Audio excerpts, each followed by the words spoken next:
period.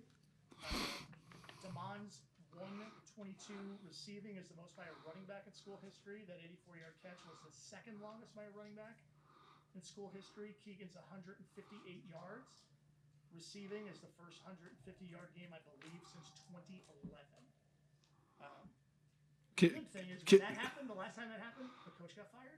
I don't think that's happening here, so I think you're good. I think you're good, okay? Kimberly X happy about Jackson Eck having his first career completion that we kind of wasted it, not scoring on the drive. Jackson, 1 for 1 for 30 yards. All right, go ahead. Questions. Opening statement questions here, then we get to the drill. Yeah, that was a emotionally exhausting win. So I think I'm glad we have a bye week because I think we're still learning. I think our kids thought we just won the Super Bowl the way they're celebrating, which I'm happy for them. And I feel better that we have another week to pull them back down to earth. But we had to send them outside because they wanted to, smoke cigars in the locker room like this was the Alabama-Tennessee game, which it's not. So, but a heck of a win. And I'm proud because I thought that was going to be, and credit to UNLV. They're resilient. I mean, a lot of teams you jump up 21-0 on and they're going to go in the tank, but Coach Mullen's done a good job with that team. They don't give up. They're resilient. They keep fighting, and they came right back to tie that sucker in the second quarter. And but we had talked all week. It was going to be like we kind of played up like you're going to Vegas where they have heavyweight fights. We showed them some clips of fights today, just how you got to keep getting up off the mat. You got to keep responding, and we did just enough to win. I mean, our that last drive, or I guess it was our second to last drive on offense, where we went down and scored. Amazing drive. Keegan made some huge plays, and then defense two stops in a row, just outstanding. And Daniel Hughes, what a pin punt! That's I think you go into that drive a lot different. If it's a touchback and the ball's on the 20, you probably feel like you got a lot better shot at offense. That's pretty depressing to go out there and know you got to drive 99 yards to win the game. So. What a win. So happy for our players to be bowl eligible. We got guys like Tavian Combs and Isaiah Silliman have been here a long time and never been bowl eligible. Happy for our fans.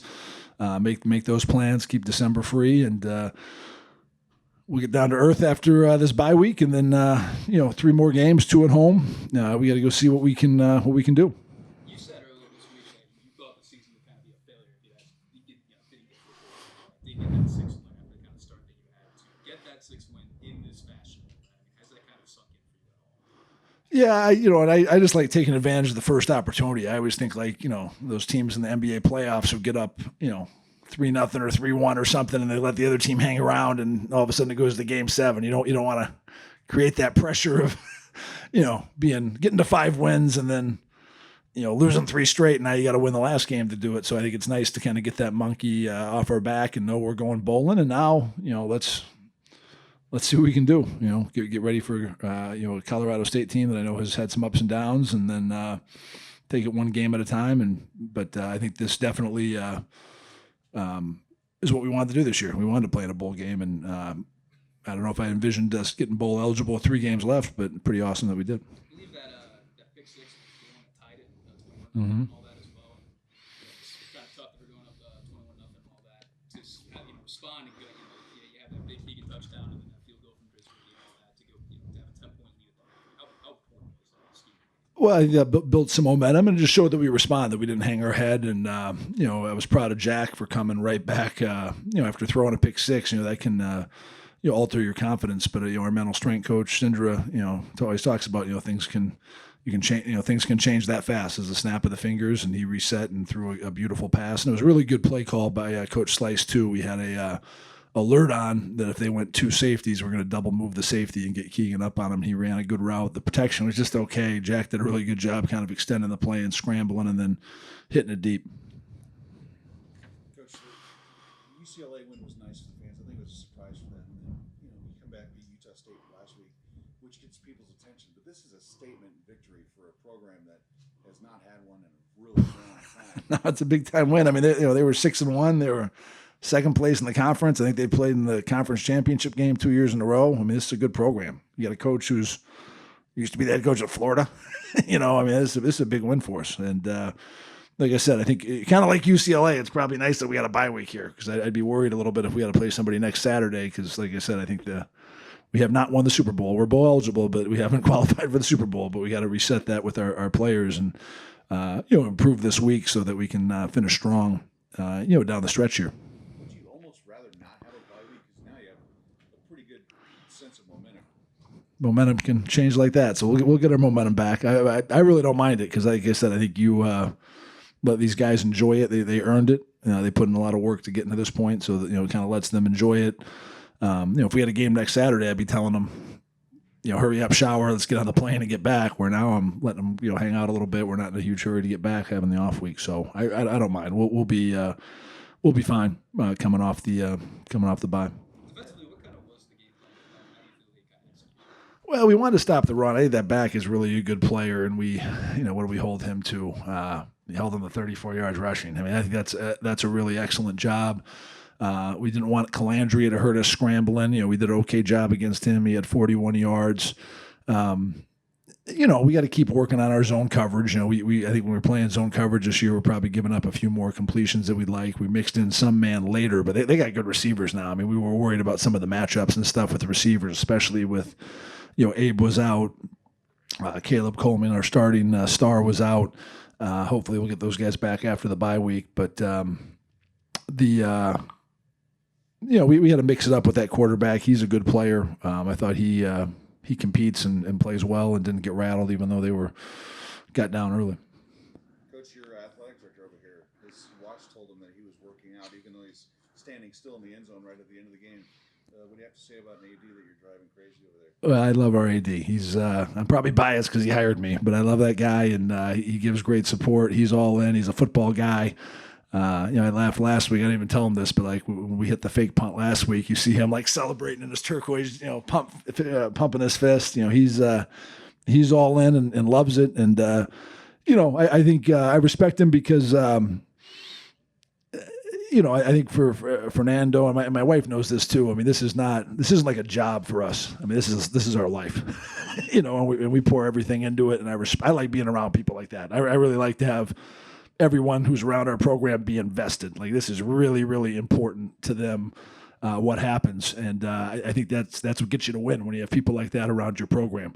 And he's like that, and I think he had belief in what he could do here, and I'm thankful he gave me a chance to come here. And I again, I wasn't just going to take any job. I knew I wanted something that I thought we really could make something special happen, and I think we're well on our way to doing that.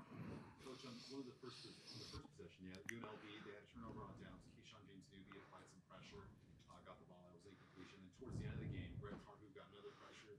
Keyshawn James knew he got home. What do you got to say about the pass rush? Yeah, I think our D-line plays well, and I thought that was one of the matchups we needed to win. I thought we needed to do a good job, our D-line against their O-line, and also, the good thing is, like, at the end of the game, when you have them down with that little time left, it really takes away Calandria's option to, like, scramble, because they have no timeouts, so that, you can really pin your ears back, and you're not worried as much about him stepping up and scrambling. But I thought they played really well. I think that 4th and 1 was really good by Coach Nowinski. He called the zero pressure. I bet, it was kind of a goofy call. It was one of those auto sub situations where they were holding him because the completion was on the sideline. I don't think either team subbed, but they treated it as a sub because it was near the sideline, which is kind of a goofy rule, but that's how they do it. So they held them at the line of scrimmage. I think they saw that we had everybody up, and so they checked to a pass, but then the head-to-head, the helmet communication, Coach Nowinski told Jackson, they checked the zone, and then we got to zone and defended the pass on 4th and 1. So I thought that was a really good coaching sequence by Coach Nowinski, and good execution by our guys. You said earlier that it's not like it's the third Saturday in October, the Super Bowl, and all that, but it's okay and all that. What do the next 24 to 40 hours? We're going to celebrate. I gave the staff tomorrow off. Players got to come in and get a little treatment tomorrow, but they're off. I'm going to watch an NFL game with my 10-year-old son. I might have a few pops tonight to celebrate watching football. It's nice to have an early game. And then we'll come in as a staff on Monday morning and get on this film and get it corrected and, get a lot of off days. Because usually, most games we come in on Sunday right away and work all day and watch the film. But with us having a bye week, we're giving the staff off tomorrow to enjoy some time with their family. And then we'll get on it on Monday and we'll do some recruiting next week. But I told the guys, I told them we're going to go all in this game and then get them fresh after we won. So we're only going to practice twice this week. We're going to practice Tuesday, Wednesday, and then give them a long weekend and come back and then practice hard next Monday for Colorado State. Present itself as a shootout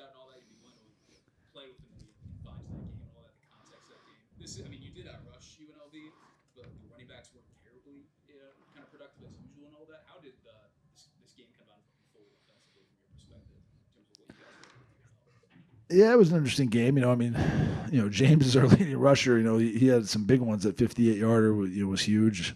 He had another big one on a 4th and 1.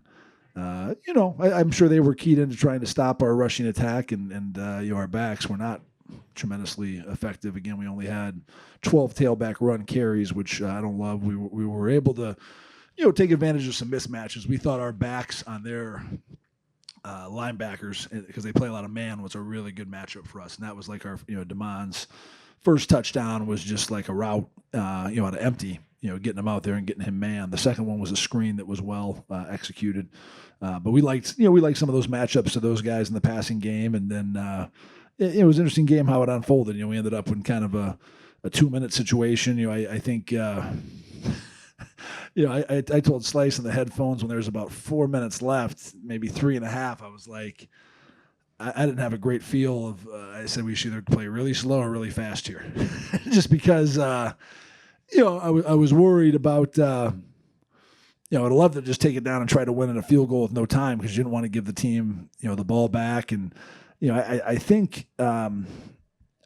I think Luke probably could have made a field goal from there, but my thought was, if you do that, then even if you make the field goal to go up 8, you kick off, and they're going to have better field position. They're going to have the ball at like the 25, and Daniel was so good at those pin punts last week that I said, hey, let's take a shot at pinning them, and that was well executed. Coach, you've been coaching football for such a long time. What makes that group of guys in there that's just, they have so much energy? What makes them just a very memorable group for you? Well, I think they really worked hard to build relationships. I think they really care about each other and love each other, and it's a process. I remember, I remember, I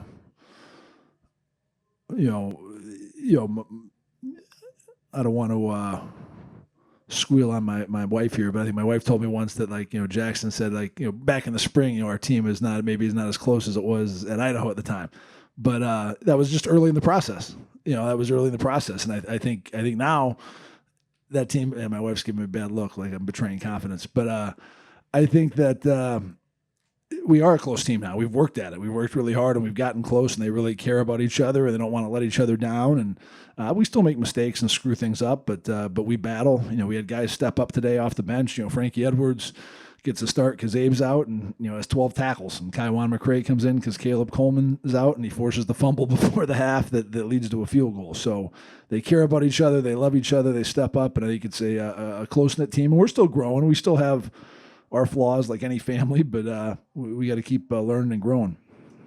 The UNM fans that traveled here, they were making some. I mean, I was hearing a lot of noise from the traveling UNM fans. What do you have to say to all the ones that showed up here and showed their support? I love it. It's kind of fun when you have these big road wins like UCLA, and then they all end up, getting in that one condensed section when we went and sang the fight song in front of them, and it was a good turnout. And I know Lobos love coming to Vegas. I know it's usually for the basketball tournament, but now they can love coming here for big wins in football as well, not just winning the basketball tournament. But I know our fans love coming here. I'm glad UNLV is staying with us in the league, and I really think I told Coach Mullen that before the game. I think this is going to end up being a great rivalry in the Mountain West going forward, where this could be a game that every year has title implications in the new Mountain West going forward. Kind of feels like you touched on earlier, but you kind of can't understate the 2 catches by Keegan at the end on the sideline. Just how it goes before the game. Huge. And one of them they called the pass interference. I thought they should have called pass interference on both. He was just playing through contact and playing strong, and he's been what a game he had, both against zone coverage when he hit the double move and the winning one-on-one. He's been a warrior for us, and so proud of him. Again, he's he's had a long college career that had some ups and downs. This is his 3rd school, and for him to have a big game like that and a big win is awesome to see. And then overall, any thoughts on Jack's performance today? I thought Jack played well. I like the way he bounced back after throwing the interception. I think that was probably the best thing, is he didn't let that lead to multiple. Because again, I think that's a heck of a stat when you're 6-0, and as long as he doesn't turn it over 3 times, we're 6-0 when he doesn't turn it over 3 times. So it was good that he limited it to 1, and he came right back from it. We'll see. I got to look at the tape. I mean, there's a couple like sacks that we might have just been on him too quick to make it happen. But I thought he played well. I mean, he was accurate again. I think that was the same. Wasn't he 17 for 22 last week as well?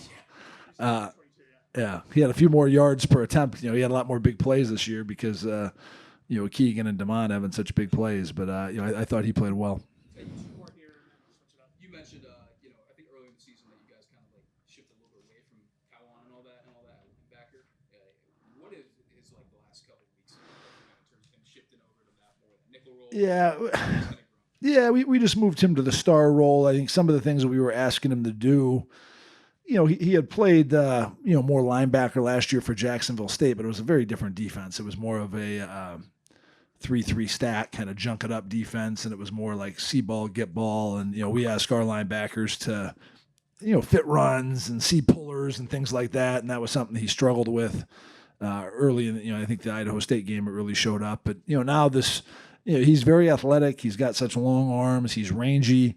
He's not, probably the ideal guy to be in man coverage on a receiver, but he can cover tight ends. So we had a holding today on a tight end that he didn't need to hold to run with him, but he loves football. He plays with great energy. I think he's just got a knack for making plays. I mean, that fumble, he was a spy on the quarterback on that play, and that was a good package that we put in there just to get a more athletic guy to spy Calandry because he's so fast, and he did a great job punching it out. Oh, the last one. Good. Should I ask these guys if they have any questions too? There's some cats. Okay. Yeah, Aben Coleman, obviously we're out, and then Isaiah, and then Isaiah Blair, and then Novell were late scratches. What's kind of going on for those guys? Yeah, they're all a little different story. Aben Caleb just couldn't get back in time from an injury from last week. Nev got sick. He came down with I don't know, he got the flu or something, but he was puking and stuff and couldn't go. And then Isaiah Blair, just his championship behavior wasn't quite good enough to come on the trip, so he was a late scratch. So, online questions? Coach, you obviously said this is a huge win. It is, and it's your third straight. Can you just talk about, I guess, the grit and the progression you've seen to this point and really starting to find a rhythm, you know what I'm saying? Well, I think that's kind of the definition of grit. We talk about, work over a long period of time for long-term goals. And, we were starting kind of slow in games, and then we really tried to make an emphasis of it. And I don't think the first week we emphasized that we didn't necessarily start fast either, but that's something we've kept with, and now it showed off. And, this week we get up 21-0, on a really good football team. So I think we're showing grit and we're growing. And we had that rough spell where we went on the road twice. And I really don't think our effort was bad during that thing. It's just we weren't executing at the level, and so we weren't seeing the results that we saw early in the year when we had such a great win against UCLA and New Mexico State. But now we're back in that phase where we're seeing more results, and we can't forget what got us to this point. It's by working our tail off and getting better and competing in practice. Anything else? Coach, so those last two defensive stands, the defense just played lights out. Would you say that your trust in this defense has been growing more and more as the weeks go on? Yeah, I think so. And our defense has been good. We rep a lot of 2-minute situations in practice, and they're good. They're good in those situations. It was funny. We went back after the Nevada game before we played Utah State. I said, let's play the situation where we went for it 4th and 1 at the end of the Nevada game, and let's play that situation if we didn't get that. And we got stopped, and now the defense had to defend it. And I thought they did a great job. They were only up 2 in that situation, and they held us. We got a lot of great pass rushers when we get them in those situations, and we're able to play a lot of different coverages. I have a lot of confidence in both sides of the ball, and I was very proud of the way the game unfolded, because I thought both sides had to show a lot of character by coming back and having a big time series after they didn't have a big time series the series before. And that's mental toughness. That's grit when you do things like that. Let's switch it up because we guys got to shower and Okay. get cigar smoke out of their uniforms. Should we go Keegan first? Sure. Yeah, because Jackson's sitting by his mom so nice and bonding. So let's get Keegan going.